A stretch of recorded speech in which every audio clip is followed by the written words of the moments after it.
Eu pedi para o irmão Renato, nosso irmão jovem, pregador, de boa voz, e que pudesse ler para nós o Salmo 73. Enquanto ele está na leitura, nós estaremos num espírito de atenção e de oração para podermos ouvi-lo. Pronto, irmão Renato? Leitura. Verdadeiramente bom é Deus para com Israel, para com os limpos de coração. Quanto a mim, os meus pés quase que se desviaram. Pouco faltou para que escorregassem os meus passos, pois eu tinha inveja dos nécios quando via a prosperidade dos ímpios, porque não há apertos na sua morte, mas firme está a sua força. Não se acham em trabalhos como outros homens, nem são afligidos como outros homens. Por isso a soberba os cerca como um colar, vestem-se de violência como de adorno. Os olhos deles estão inchados de gordura. Eles têm mais do que o coração podia desejar. São corrompidos e tratam maliciosamente de opressão. Falam arrogantemente. Põem as suas bocas contra os céus, e as suas línguas andam pela terra. Por isso o povo dele volta aqui, e águas de copos cheios se lhes espremem. E eles lhe dizem: como sabe Deus? Há conhecimento no Altíssimo? Eis que estes são ímpios e prosperam no mundo, aumentam em riquezas. Na verdade, que em vão tenho purificado meu coração e lavei as minhas mãos na inocência, pois todo o dia tenho sido afligido e castigado cada manhã. Se eu dissesse, falarei assim, eis que ofenderia a geração de teus filhos. Quando pensava em entender isto, foi para mim muito doloroso. Até que entrei no santuário de Deus, então entendi eu o fim deles. Certamente tu os puseste em lugares escorregadios, tu os lanças em destruição, como caem na desolação, quase num momento. Ficam totalmente consumidos de terrores. Como um sonho quando se acorda, assim, ó Senhor, quando acordares, desprezarás a aparência deles. Assim, o meu coração se azedou e sinto picadas nas minhas entranhas. Assim me embruteci e nada sabia. Fiquei como um animal perante ti. Todavia estou de contínuo contigo. Tu me sustentaste pela minha mão direita.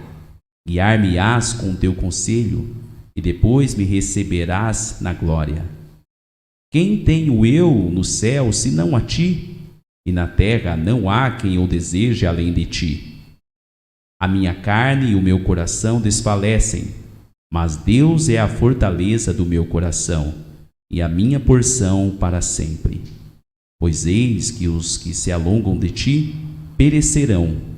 Tu tens destruído todos aqueles que se desviam de ti, mas para mim, bom é aproximar-me de Deus. Pus a minha confiança no Senhor Deus, para anunciar todas as tuas obras. Amém. Oração. Senhor Santo, nós rogamos neste momento perdão dos nossos pecados, das nossas falhas. Agradecemos pela oportunidade, mais uma vez, de estarmos reunidos com a Igreja do Senhor para podermos aprender das coisas do Senhor. Em nome de seu Filho, é que nós te agradecemos a oportunidade, mais uma vez, em nome de Jesus. Te agradecemos. Amém. Este salmo é um salmo de Asaf. Asaf era um dos líderes musicais, instrumentistas de Davi. E ele compôs esse salmo, que eu considero um dos salmos robustos porque ele é um salmo de maturidade, de confissão das fraquezas e também da procura a Deus, onde Deus deu a resposta das suas ilusões. Esses versos todos, ele começa com um versículo e termina quase que com o mesmo sentido. E ele diz logo no começo, antes de dizer qualquer coisa das suas fraquezas, porque era passado. Verdadeiramente bom é Deus para com Israel e para com os limpos de coração. Depois dele contar toda a sua história de fraquezas e recuperação, quando ele foi visitar o santuário de Deus, isto é, ele entrou na presença de Deus, verso 17, foi quando, esclarecido, ele mudou de comportamento. E ele diz: mas para mim, bom é aproximar-me de Deus. Último verso. Pus a minha confiança no Senhor Deus para anunciar todas as tuas obras. Amém? Interessante que este homem, e a verdade desse salmo é simples, é que Deus é bom para os limpos de coração. Guarde isso essa noite.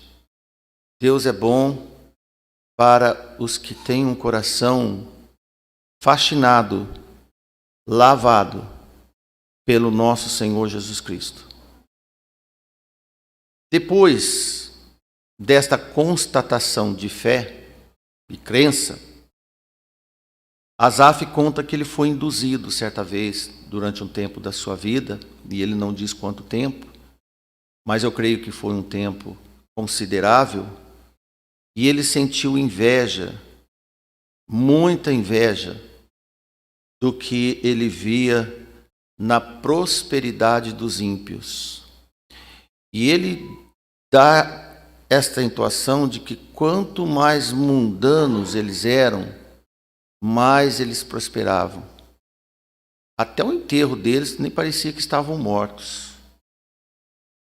Sem nenhuma consequência de justiça que ele enxergava aqui na terra, devido à soberba que esses homens destilavam, não tinha vergonha e nem temor algum. Os ímpios, segundo ele e segundo nós, que vemos, eles desafiavam a Deus e, ora, aumentavam a sua riqueza. E ele não se conformou, não entendeu. Nesse seu modo de ver, ainda baixo que da terra, como nós também podemos ter, hora ou outra, ele achava que ninguém considerava a sua vida pura e inocente. E a conta não fechava. E ele tornou-se um homem aflito, desesperado. E essa aflição aumentava todo dia, a cada manhã, o próprio castigo de viver dia após dia. Repare, ele não olhava mais para ele, mas ele olhava da janela da sua vida o que acontecia com as pessoas. Quando ele pensava que poderia entender a causa das injustiças, e ele foi procurar, ele foi vasculhar por que isso está acontecendo, doía ainda mais. Pois um homem mais revoltado, aflito, ele se tornava. Pare para pensar. Quando ele pensava que poderia entender a causa dessas injustiças, doía muito. Doía muito. Até que um certo dia, ele foi no santuário de Deus, verso 17. Foi assim que o incompreensível e o indecifrável se abriu no seu coração. E ele conseguiu enxergar o fim desses homens que ele outrora invejava. Então ele compreendeu o quão privilegiado são os justos. Enquanto as aparências dos ricos ímpios eram para a destruição, inverteu. Ele diz que a aparência deles não era para dar a infinita alegria ou felicidade. Tudo aquilo era o símbolo da destruição deles e não da glória deles. Como um sonho de quem acorda, o Senhor desprezará as aparências deles. Quando ele confrontou a sua enganosa inveja com o fim terrível daqueles que ele invejava, o seu coração se azedou. Verso 21. O que é coração azedo? E ele diz que picadas nas suas entranhas ele sentia pela sua brutalidade diante de Deus. Sempre assim, quando nós temos uma noção terrena, rasa, e nós temos conclusões sobre elas, quando nós vamos consultar as Escrituras de Deus, isso é azedar o coração.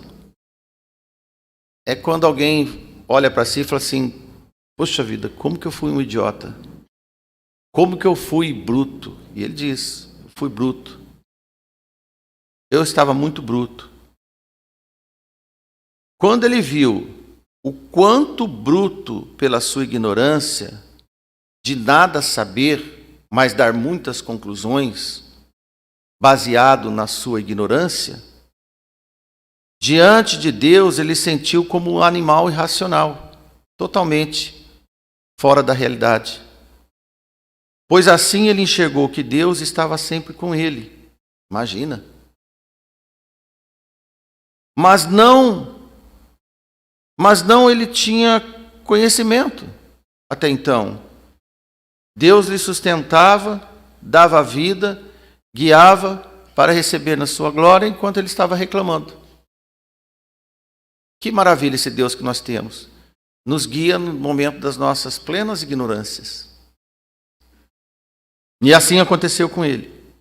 E neste azedo da sua afronta a Deus, a sua carne e a sua alma se desfaleceram, porque ele sentiu quão miserável ele era, ignorante. Ele viu quanto Deus é a sua fortaleza e a sua porção para sempre. Pois todos que se alongam de Deus perecem, são destruídos todos os que desviam de Deus. Ora, irmãos, abriu o coração dele. Depois de tudo esclarecido, o seu coração exclama, como nós vemos no final. Quando ele declara que Deus é a fortaleza do seu coração, entre meio do verso 26, e a minha porção para sempre. Até então ele não proclamava esses fatos. Porque esse salmo tem uma qualidade espiritual mais distinta que a maioria dos salmos. Por isso que nós consideramos um salmo da maturidade, da compreensão celestial. Ele tem uma aproximação com o Salmo 63, e na altura de 63:7, o salmista diz: porque tu tens sido o meu auxílio, então à sombra das tuas asas me regozijarei. Aqui já é uma declaração de quem está enxergando Deus acudir. Irmãos, toda essa mensagem nos faz intimamente conscientes do que está oculto aos homens. Ora, irmãos, para um homem puro de Deus, não deveria estar oculto. Oculto está entre os ímpios. Todos esses trâmites das riquezas deles. Agora, para quem está no Senhor, toda essa esperança, esse clareamento, essa distinção de discernimento, alimenta as nossas convicções de fé e segurança no nosso Deus.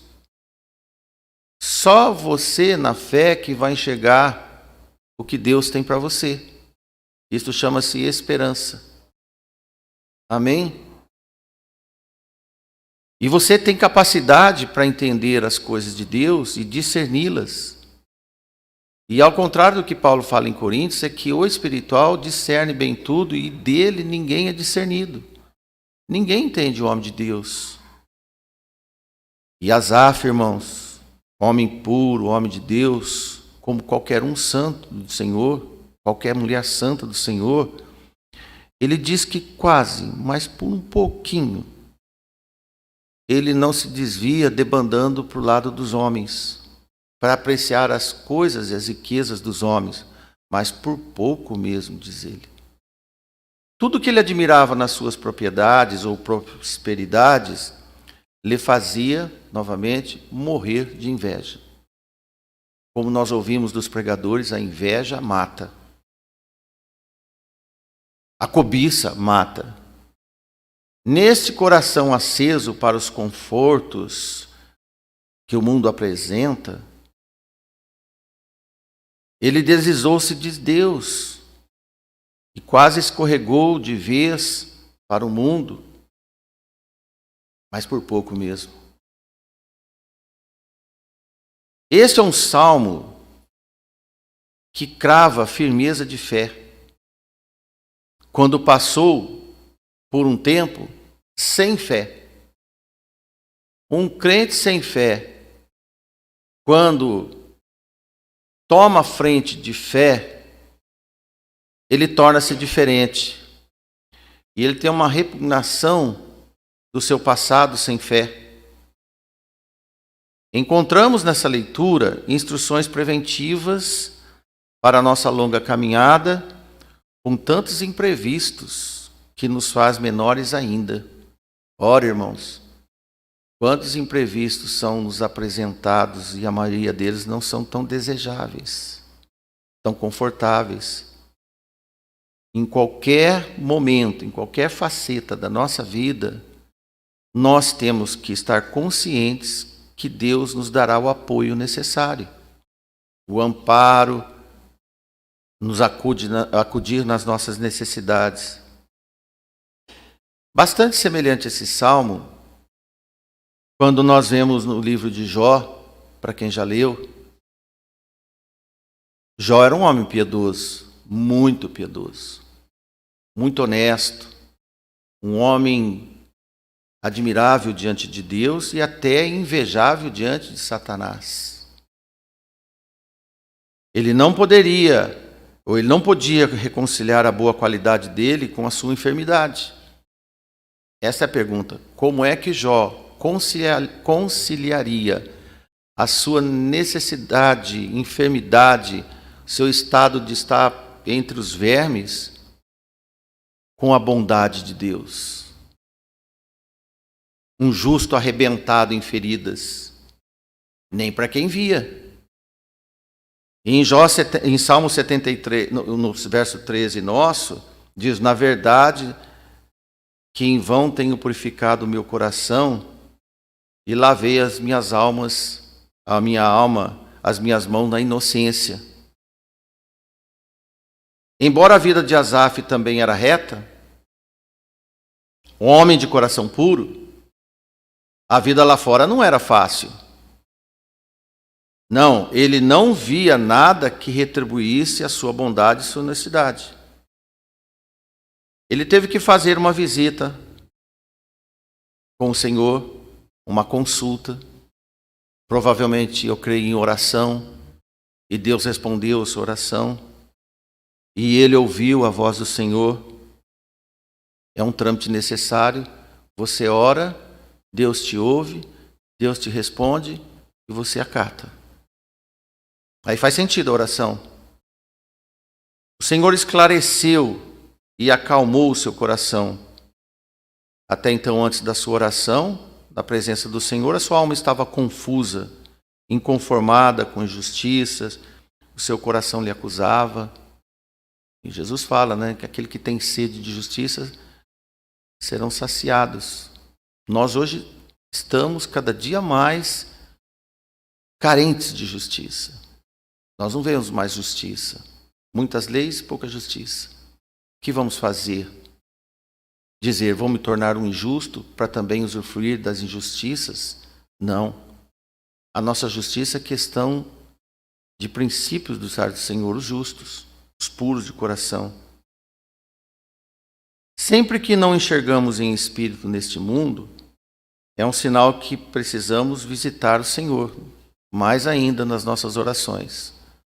Qualquer tipo de confusão mental, não digo de debilidade, mas de discernimento de alma, é consultar o Senhor. É o médico dos médicos, onde nós podemos fazer consultas no Senhor. Não vou dizer consultas espirituais, porque nós não usamos de medianismo, de médium, mas toda oração que fazemos ao Senhor é uma consulta que nós fazemos a Ele. Senhor, abre o meu coração. Senhor, me dê força. Senhor, me ajude. Senhor, eu preciso de entender melhor. Não tenha medo, receio de qualificar essas orações no trono da graça do Senhor. Nunca tenha vergonha de dizer que você está ignorante a respeito de um tema, de um assunto, de uma necessidade.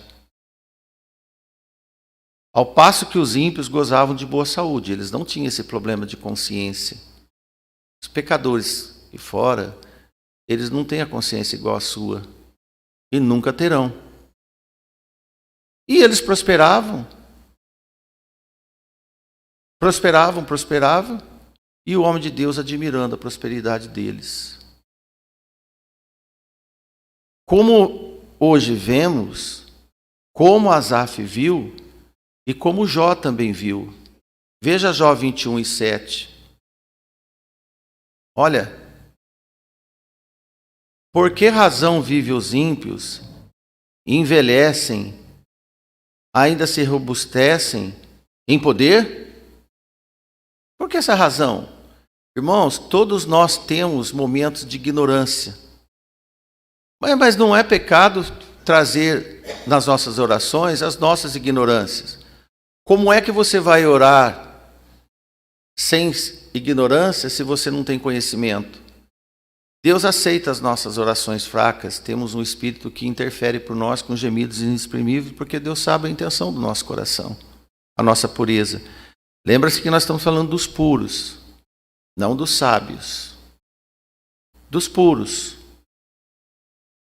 Quando um justo questiona o sucesso do ímpio de forma admirativa, de certa forma invejosa, deve-se logo responder ou recolher a resposta de Deus, para que ele tire esse sentimento, essa ignorância. No tempo, ele chegou a compreender a natureza efêmera da vida dos pecadores. Nós não temos natureza efêmera. Nós trabalhamos no reino eterno. E os homens trabalham no reino secular.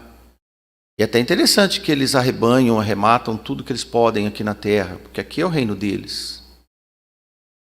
Mas nós não tratamos de um tempo resumido aqui. A nossa alçada é eterna, não é daqui. Então devemos trabalhar e viver em função do reino a qual nós não estamos usufruindo aqui, mas nós estamos sendo protegidos, porque somos cidadãos do reino eterno. Amém? De fato, irmãos, quando nós temos estas qualificações, foi onde ele também compreendeu que o gozo dos ímpios termina. Um dia cessa. Aí ele viu. Espera aí. Eles podem ter muito, mas é por pouco tempo. O gozo deles é terreno. E é por pouco tempo. O meu é eterno. Então, eles devem mesmo aproveitar o máximo. E as pessoas buscam divertimentos, eventos. Pode ver, eles correm, bebe num dia, no outro dia entra em ressaca, depois se diverte de novo. Isso é natural dos ímpios. E quanto maior a intensidade, é que eles estão percebendo que isso está se findando. Agora, o ímpio começa nas suas inquietudes e os fazem mudar e trabalhar e se agitar de um lado para o outro. Os ímpios prósperos não são calmos, mas os servos de Deus nas aflições devem ser calmos e pacientes. Amém? Então eles têm que ter multiplicação de eventos. E nós, irmãos, muitos compromissos com o Senhor. Conscientes do fim de todos os homens pecadores, o seu coração amargou. Não porque ele ficou dizendo, olha, os homens, mas por ele. Porque ele estava desejando algo que não era necessário nem lícito. Então ele sentiu embrutecido diante de Deus. Quando ele foi capaz de olhar por além dos outros autores daquela época também, lembra-se de Provérbios, existia uma limitação na teologia hebraica, e isto é razoável, por isso que eu estou passando para vocês que é um salmo de maturidade espiritual. Havia muita ignorância de compreensão. Para eles tudo era resolvido no ambiente da própria vida, segundo o que ele também estava pensando. Era uma questão importante da justiça como contra o problema do mal, e isso paira entre nós. A maldade está sendo tão grande que nós temos sede de justiça, mas devemos ter discernimento que a justiça não vai se fechar aqui. E esse também era o problema de Asaf. Enquanto para os mundanos aparentemente nada acontecia, além da plenitude da bonificação dessa vida. E esse fato não entregava só Asaf, mas também os sábios e os religiosos da época. Por isso que os amigos de Jó, eles eram bem intencionados. E eles acusavam Jó. Inclusive um deles, acho que ele diz, você deve procurar mais a Deus. Você nunca procurou a Deus como você anda falando que procura. E Jó rebatia, eu busco, eu sou justo diante de Deus. Não, não é não. Você está mentindo. Olha que confusão ainda, irmãos, quando os amigos aparecem para nos sentenciar. Isso não falta na nossa vida. Não, nunca vai faltar.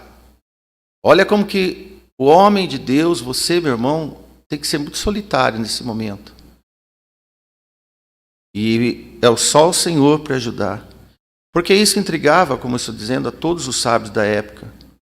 E eles tinham uma lei que é bíblica.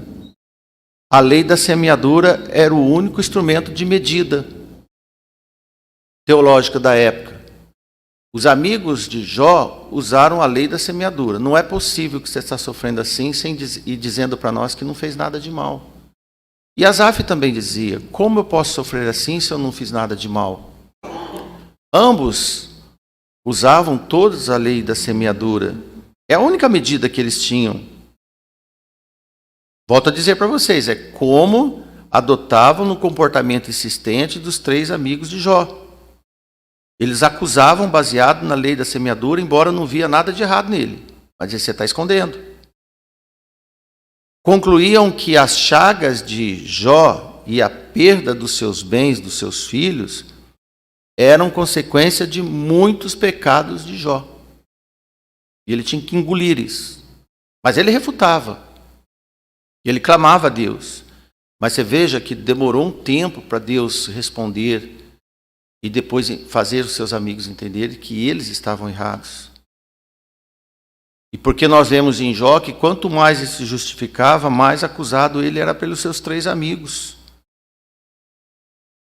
Concluía que Jó era um pecador soberbo que ocultava sua relação íntima com Deus. E embora os amigos eram sinceros, também estavam longe do templo de Deus.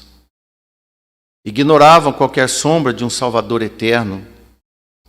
Hoje, irmãos, quanta informação nós não temos mais que aqueles. Temos Jesus, a palavra de Deus, mas os homens recusam Jesus. Os amigos de Jó desconheciam enquanto os religiosos de hoje desprezam. Impressionante, né? Nós vemos que a teologia dos hebreus antiga era desconhecida, mas hoje os homens desprezam. E agora Asaf descobriu um concerto de fé além da morte. Por isso ele tem um início fulminante, independente do que acontecia por aqui, que é o versículo 1. Verdadeiramente Deus é bom. Este versículo é, na realidade, uma espécie de declaração de posição final que chegará ao escritor, como nós vemos no último verso, após os raciocínios que aparecem na sequência. A despeito de todas as tribulações, desgraças, injustiças, evidentes e desastres que há no mundo e que atinge em cheio os limpos de coração. Mesmo assim, o salmista descobriu que Deus é bom. E aos dotados de coração limpo, a novidade que ele aprendeu: Deus livra todos do mal. Olha, irmão, ele não percebia que enquanto ele reclamava, Deus lhes protegia. Isso pode acontecer conosco. No entanto, Deus livra do mal. Você não concorda, você não chega à conclusão que melhor são os livramentos do que os prazeres? O crente deve viver assim. Melhor são os livramentos do que os prazeres. Pode ser que o salmo desta noite encaixe nos anseios projetados para o seu futuro também. Para os anos de vida que você imagina ainda viver. Nós devemos estar prontos para encontrar o Senhor, mas ao mesmo tempo com vontade de viver. Amém? Prontos, mas com vontade de viver. E nós vemos que o salmista Asaf era um homem de corações puros, pronto para viver. E a vida dele se caracterizava na pureza. E ele seguia tudo que estava escrito na lei mosaica e cumpria fielmente tudo que era requerido no culto e no templo. Ele era puro em termos religiosos, cerimoniais e zelos. Então ele diz: eu lavo as minhas mãos na inocência. E ele escreve: sua alma também era limpa por meio da sua justiça interior. Ele era tudo quanto os ímpios não eram. Absurdamente diferente. E, no entanto, tinha muitas diferenças que ele precisava entender. E agora, como nós vemos, ele precisava de saber o porquê. Poderia encontrar uma resposta na vereda espiritual que ele buscava, mas ele encontrou reservado quando ele foi conversar com o Senhor. A última instância mais segura para nós é a resposta de Deus. Em todos os momentos da sua vida. Depois de consciente de tudo, com os olhos enxergando além do mundo, isto é, através do coração, o ora embrutecido salmista encontrou alegria. Alegria de viver. Se acalmou o coração. E como nós precisamos de acalmar o coração todos os dias. Já pensou? Todos os dias precisamos de acalmar nossos corações. Porque a carga do que nós recebemos e vemos no mundo é muito grande. E nós precisamos estar sempre próximo do Senhor, em oração, em qualquer momento, orando sem cessar, buscando ao Senhor, confraternizar, unido com os irmãos, para que possamos criar mesmo um corpo do Senhor para viver nesse mundo hostil. Amém? E para terminar essa breve meditação, irmãos, o primeiro comentário e os últimos comentários dele. Volto a dizer, entenda que Deus é bom para os limpos de coração. E ele não deixou de escrever.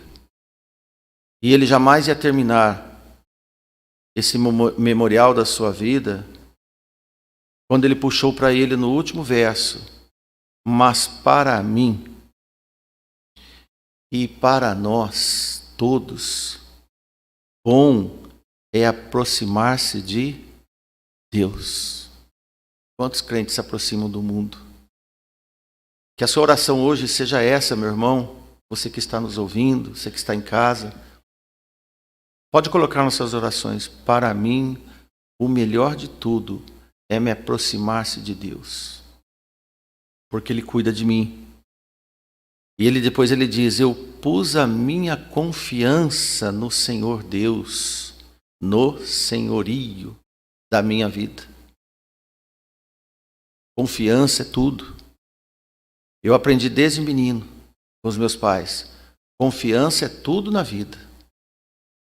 Não é assim? Seja uma pessoa confiável.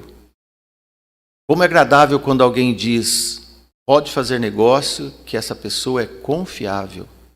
Essa empresa é confiável.